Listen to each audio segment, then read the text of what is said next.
The NAD c3050. There are many like it, but this one is mine.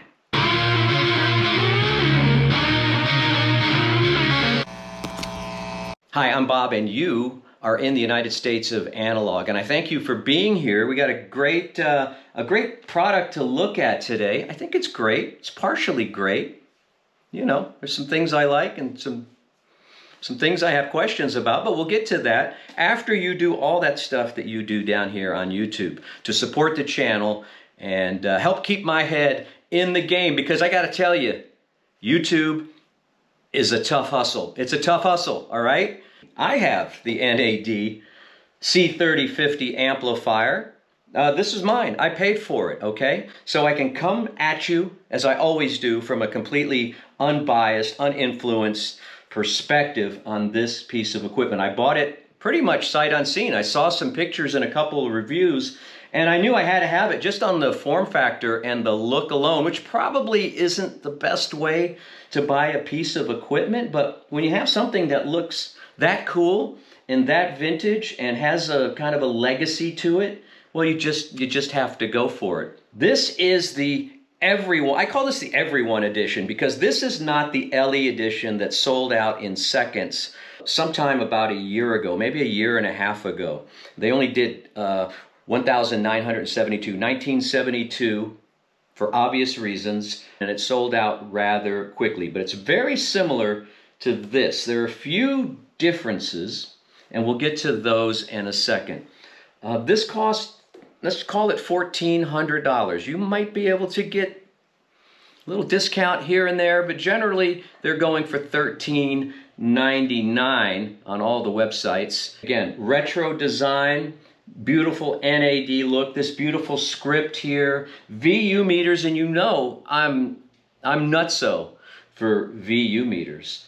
And this wood finish here, well, kind of wood. I think we'll get to that. Yeah, it's 100 watts per channel into 4 ohms or 8 ohms, and it's 135 watts continuous power per channel. And I don't know if that's just another name for peak power, or because I've seen it on their website described as peak power. Maybe that's what we used to call back in the day headroom. Anyway, it gives you a little bit more power on demand when you need it. NAD has described this as a hybrid digital UCD amplifier, Universal Class D. Now, in my mind, hybrid and universal, those words kind of fight each other. Which is it? Is it universal or is it a hybrid? Anyway, we'll take them at their word, a hybrid digital UCD amplifier, and that's the first departure from the old 3030 amplifier from NAD that this is based on, because that was class AB, you know, a traditional amplifier, the way they used to build them in the old days, right? Like heavy. It's got some heft to it, but it's a little lighter than you may be used to. On the back, the NAD has the Bluetooth antenna that you attach, HDMI eARC.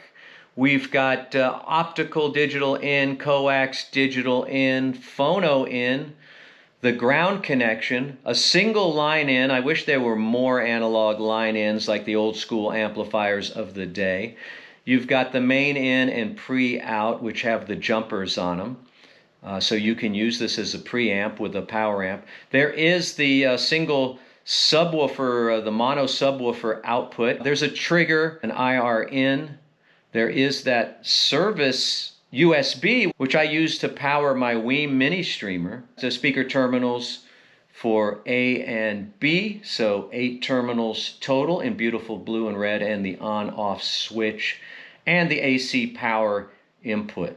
On the front, we have beautiful VU meters in a yellow-green. We've got the power button, bass and treble controls, then selector push buttons for phono, line, optical, coax, HDMI, the beautiful NAD new acoustic dimensions script. We also have speaker select off A, B, A plus B. We have balance. We also have a big volume knob that you keep turning and turning and turning and turning and turning. You've got an indicator when the Blue OS module is on. This does not, my version did not include that. So that will never come on until I put the module in, and a Bluetooth indicator light. It's got a phono stage, moving magnet phono stage, and that's discrete, and a discrete headphone amplifier. First thing I want to show you is the way it powers up. And you may not be able to see this on camera, but that's bright red now. I just turned it on. Those meters are bright red, kind of ominous. And then after a few seconds, and I think this is all for show to tell you the truth, does a digital amp really need to be warmed up? Good question, Bob. And let's see, 3, 2, 1. There you go. All right, now it is, the meters are kind of this yellow, greenish yellow. That tells you that the amp is good to go. And they look great. All right, so the fun has started. The first thing I wanted to tell you about was the Everyone edition, which this is, that anyone can buy, though I still see that it's back ordered on a lot of sites. And this video was filmed in the middle of November 2023. This has a kind of a wrapped vinyl, you know, wood vinyl. Originally, when I saw pictures and I heard that this was going to be a wrap, not actual wood like the LE edition, I thought it was going to be maybe printed on a metal case. Like, remember the old Marantz amplifiers, how it had the wood grain printed on the metal top back in the 70s? Well, this actually looks like it could be MDF that's wrapped in vinyl. It's fine. It's a little blurry. It's a picture of wood. You can rub your fingernail here, and there is some grain. It's not very deep. But you know what? I had it upstairs, and I've been listening to it for about 2 weeks in my main listening space upstairs in my home theater / reference room. You know, from 3 or 4 feet away, I don't know if you can even tell that it's fake wood or vinyl wrap. I don't think it really matters. Not to me anyway. I'd rather have that money in my pocket to buy some more vinyl or whatever. This Bluetooth antenna does take away a little bit from the vintage vibe, so you know, luckily it's on a little kind of swing arm here. You can just swing it down horizontally and get that out of the way, and then no one has to know this is a brand new amp. They might think it's vintage, well, except for some of these LEDs, which can be turned off, by the way, with the remote control. And we're going to get to this volume. This is one of my, as much as I like this amplifier, it does a lot of things well, I have some frustrations. And we'll get to those in a second. Let's work across the front dial. Here's the full-size headphone jack for the discrete headphone amplifier, which sounds pretty good. I'm not going to get into, I didn't get a chance to run a lot of different headphones on it. I used my Emotiva GR1s, and it was very serviceable. No one's going to complain. I mean, this is a $1,400 amplifier. And, you know, I've been thinking a lot lately because it's hard for me to gauge if $1,400 is a lot for an amp. I don't know what to expect in 2023 from a $1,400 or $1,500 amplifier. I have a $2,500 Techniques amplifier, and I feel like I got every penny with that purchase. This one, I'm not so sure. You know, the headphone amp is great. It's not going to disappoint. I don't know if it's going to thrill and excite you or make you crazy or make you jump up and down. It feels a little bit like an add-on, but nothing wrong with the sound. Very serviceable, very usable, very enjoyable. Could it be better? Of course it can. This is $1,400. The one thing I will caution you, and I've thought this through, I think I have, on most of the amplifiers I own, when you plug in a headphone, everything else cuts off. The speaker, all the speakers cut off. When I plugged in the headphone here, and I got the speaker selector, and I turned the speaker selector to off, I was still getting subwoofer information being pumped out. And it was kind of disconcerting at first because I couldn't figure out where the sound was coming from. Those Emotivas are kind of open back. I had to go back here and unplug the cable. All right, let's talk about the sound of the NAD c3050 to my ears, okay? To my ears. This is all subjective. And you know, I did a lot of thinking while I was listening to this, like, because I'm kind of relatively new to the review game, and it amazes me how many reviewers can separate equipment in their mind. Like, how do they know where the DAC begins and the amplifier ends? You know, the attributes, where those begin and end.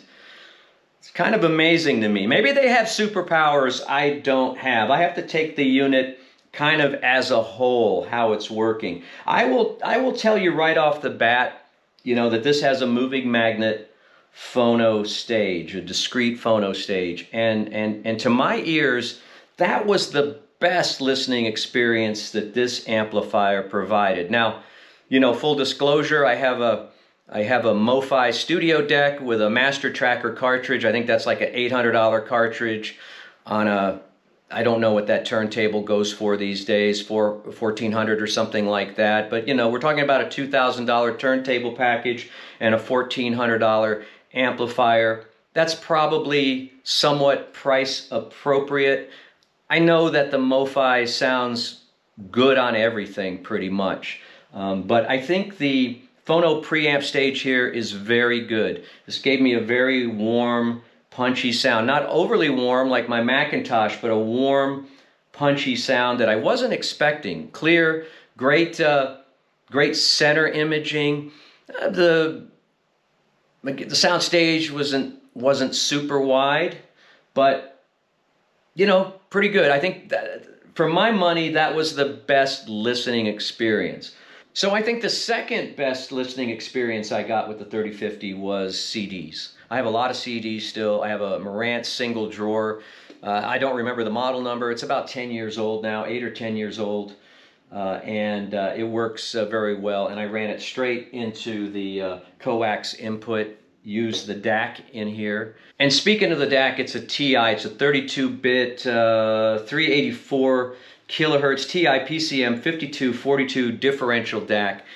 This is a DAC that's used in other NAD gear, used in some Blue Sound gear, and in my research I saw that a version of it anyway was used, or is used, in a Rotel $4,500 amplifier. So you're probably getting some pretty good value here. I don't believe my listening experience with the DAC, in other words with streaming and with CD, was as good as the listening experience I was getting with the Phono stage, but that's kind of apples and oranges. Again, $1,400, right? You got a lot going on here. You got VU meters, you've got this beautiful front panel, you've got the vintage look, you've got Abtex HD Bluetooth, you've got remote control, a discrete phono stage, and a discrete headphone amplifier. So you're getting a lot of value here in a really great package. So I think if the DAC, at least in my mind, comes up a little short, I think we can accept that. Listen, most people are going to be like me, I think. This is a guess, and fight me below. I think most people are going to buy this on the looks alone. All right, and they're gonna accept any shortcomings, like the wiggly buttons here, or the balance knob that really doesn't cut out one or the other of the channels. This crazy volume knob. Let's get to the volume knob. This thing doesn't have any stops. I can't remember what this kind of volume control is called. It's not the traditional thing that has a beginning and an end. It doesn't click on. There's no stopping it. You just keep turning it and turning it and turning it and turning it. And these LED lights down here will, there's an orange one, kind of like a standby, and then 1, 2, 3, 4, 5, 6 LEDs. You just keep turning this until you get a suitable sound level. And in my listening tests, my auditioning, the sound was usually between 4 and 5. Like, unless I was doing some really low list. Look, I'm turning this. Let's see. Let me put it on standby. Let me put it. Okay, so there we go. This standby there. Okay. Now we're going to turn it. There's 1. I'm turning. There's 2. I'm turning. There's 3. There's 4. Now it would be at a level right there, which I would be listening to, like 85 dB or whatever. And then 5. Haven't taken it up to 6 before. But my range of listening was always between 4 and 5, and it bothers me a little bit. This is one of the things about this amp that drove me a little crazy. I never really knew, and I never really was happy with the volume because I didn't know what the volume was. And on some of my amps, you know, say the Techniques or whatever, my Macintosh, you know, my Techniques, I knew, well, if I was around 45, that was kind of in my zone. If I was on my Mac, if I was around 65, that was in my zone. I had no idea where I was. I had no idea where I was when I was listening to music, and it kind of distracted me. But that's the way my brain works, you know. It just kind of distracted me because I wasn't sure if I liked that volume or not because I didn't know what it was. I had no reinforcement. Here's another weird thing. Why does the front panel have these printed volume indices when there's no marking on the volume knob? You just keep spinning it. It's kind of weird. Take that off, NAD. You don't need that. And find a way to turn off the subwoofer when I'm listening to headphones. And make these switches a little tighter. Yeah, that's it. It's actually, you know, $1,400, pretty cool deal, right? Pretty cool deal. It's not the LE. Get the cheap version. Get a cheap streamer, plug it in the back, hide it. Nobody's gonna know but you and me, all right? Anything else I need to tell you about this? There's a lot. Again, there are many reviews on the LE edition. Hopefully you can find one of these if you want, but I think most people are going to buy it for the form factor and or are going to settle for some of the shortcomings, though this amp is very, very good. I didn't enjoy it as much as my Techniques, but my Techniques is $1,000 more. It should be better. It should be better. But if you're into turntables, into vinyl, this is a great listening experience, and the vintage look goes with vinyl playing. This looked very, very good next to my MoFi Studio deck. Very good. I don't think you can go wrong. You could do better, but you're going to have to pay more. This is about right for $1,400. The NAD C3050, the Everyone edition that's out now. If you can find it, look for it. Ask for it by name. I'm sure there are many more things I could tell you about this amp, but I'm out of time. You're out of time. But you've been in the United States of analog. Thanks for being here, and I'll see you next time. And stick around if you want to watch the unboxing.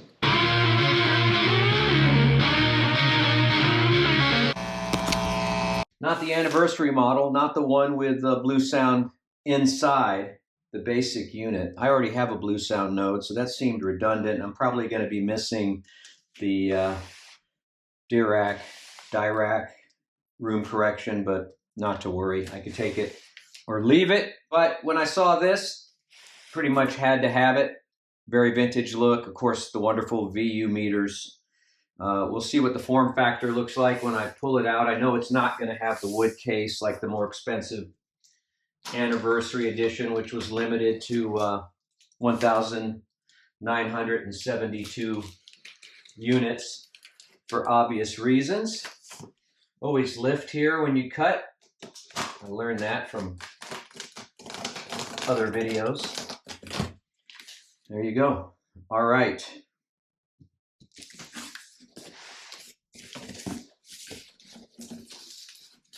And I can see already that for the sake of presentation, we're going to want to turn it around this way. I waited about 3 months for this. I ordered this about 3 months ago. It is November 1st. I think I ordered it back in August, maybe. So I just figured it would show up sometime before the holidays, or maybe not at all. I mean, it's something like this, which is in high demand, and they tell you it's a 3-month wait. You just figure, well, if I get it, I get it. If I don't, I don't. C3050 stereophonic amplifier, quick setup guide, warranty information, I'm assuming, and all that stuff. Here we go. There's a little packet right here with a remote control. It looks like batteries and some kind of tool inside of there. I guess we could open it up. I'm not sure what this is. Oh, that's the antenna. I guess so. I wasn't sure if Bluetooth was going to be included. It's not a deal breaker, but I guess it's nice to have, but that's a Bluetooth antenna. So nicely done. NAD or NAD. I like to say NAD. And here we go. Okay, so I do see some kind of wood grain here, but I'm assuming it's going to be a metallic version of the wood grain, a metallic cover plate, much like the old, say, Marantz receivers back in the day. See if we can get our fingers up here. We'll lift this out, and we'll see if there's anything else in the bottom of note. Anti-mold and mildew power pack. All right, thank you very much for that. There's another box here. There you go. And this, I'm assuming, is the power cable. So we have the power cable and, oh, another power cable. There you go. So if I move to England, which, you know, I lived there for 8 years, I have the dream of maybe someday going back under different circumstances. But so you get 2 power cables there. Let's move this out of the way. And let's see what we have here.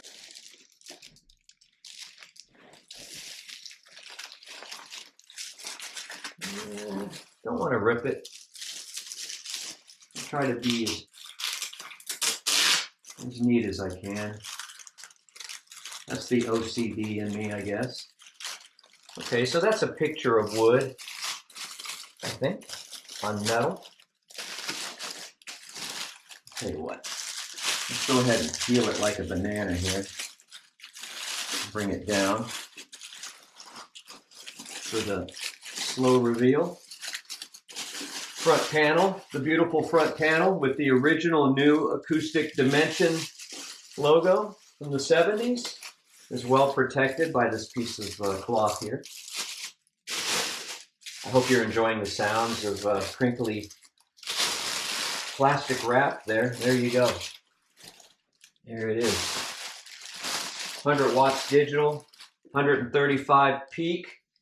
Can you see that there? Let's see if we can get this up. Pretty heavy unit, but that's a beauty. That's a beauty, man. Look at that. Huh? I can't wait to plug this in and get it going. More digital fun. More and more companies getting into the digital realm with amplification. It's not a dirty word. Digital, even though it starts with a D, is not a dirty word. You know, I have that Quality Techniques SUG 700 over here. And it's one of the amps I'm going to be comparing this NAD to. But look at that. How cool is that? That's pretty damn cool. All right, let's put it through its paces.